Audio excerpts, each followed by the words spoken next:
It was supposed to be just another crusade night. A rainy Friday. Crowds gathering. Worship rising. But what happened on a narrow street in Port Harcourt would shock everyone, including Pastor Paul Enenche himself.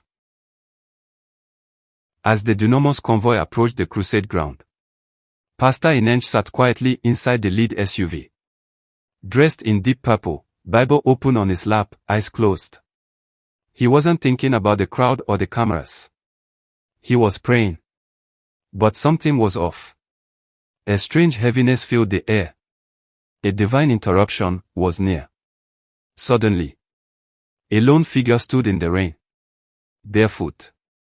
Soaked. Holding a knife. The security team jumped into action. But the man didn't attack. He pointed directly at the SUV and screamed, "Paul Enenche. You know they remember me, ABI." A name no journalist had ever published. A name only a few villagers in Orokam knew. The guards were ready to neutralize him. But Pastor Enenche raised his hand. "Don't hurt him." He stepped out, into the rain. Into destiny. The young man fell to his knees. Tears mixing with rain. He looked up at the pastor and said, "You were my teacher, in the village. You used to tell us we mattered. But I didn't make it. I became this." Then, with a trembling voice, "Last night, I saw you in a dream. You said, 'Joseph, I'm coming for you.' And now, you're here." Pastor Enenche knelt beside him. No cameras. No pulpit. Just two souls. One broken. One sent. He prayed, not for the crowd, but for Joseph.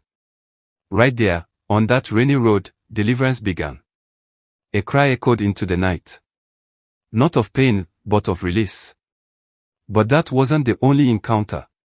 The next morning, while preparations resumed for the second night of the crusade, a woman approached the team with 2 children in tow. She looked tired. Afraid. Her name was Mama Chidi. "My sons," she said, "have not spoken a word since their father died in the flood 2 years ago. Not one word. The doctors called it trauma. The neighbors called it a curse. She called it torment." But that night, in the crowd, something happened. As worship rose, and Pastor Enenche declared healing over families, the younger boy, barely 6, suddenly shouted, "Mommy, Jesus is here." The mother collapsed in tears. Then the older brother joined in. "He touched my throat. I can talk again." The crowd erupted. Not in chaos, but reverence. God wasn't just moving through microphones. He was walking through hearts. And just when the team thought the night had reached its peak, a young lady named Ada stepped forward. No one had noticed her before. She had sat quietly at the back, head down, arms wrapped around her body. She had come to end her life after the crusade. Silent depression. Hidden cuts beneath long sleeves. No one knew. Not even her parents. But during a prophetic moment, Pastor Enenche suddenly pointed into the crowd and said, "You, the one who said this is your last night alive, God says you will live, and you will laugh again." Ada broke. Not from pain, but from the chains that had held her for years. She ran to the altar, arms lifted, sleeves rolled up. No more shame. Only surrender. 3 stories. 3 lives. And hundreds more that no one had time to write down. And Joseph. He was there the next day. Clean. Rested. Smiling. He stood before the Dunamis church. "I used to rob people. I hated God. But He didn't forget me. He sent back my teacher to rescue me." The crowd wept. Not out of pity, but because they saw a miracle in motion.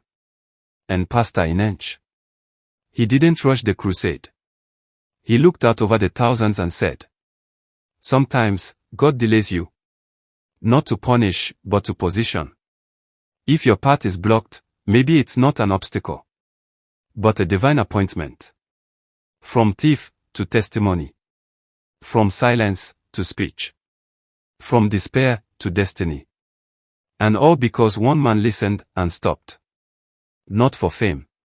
Not for filters. But for one soul. Because Jesus would have stopped too. If this story moved you, share it with someone who needs to remember. No matter how far you've gone, God is still coming for you. Backhand index pointing right. Subscribe for more real encounters that shake the world. Alright guys, thank you for watching. For more fictional stories like this, hit that subscribe button and don't forget to turn on your notification bell icon so that you don't miss out on any of our stories. Remember, these are fictional stories. They never happened. Bye for now.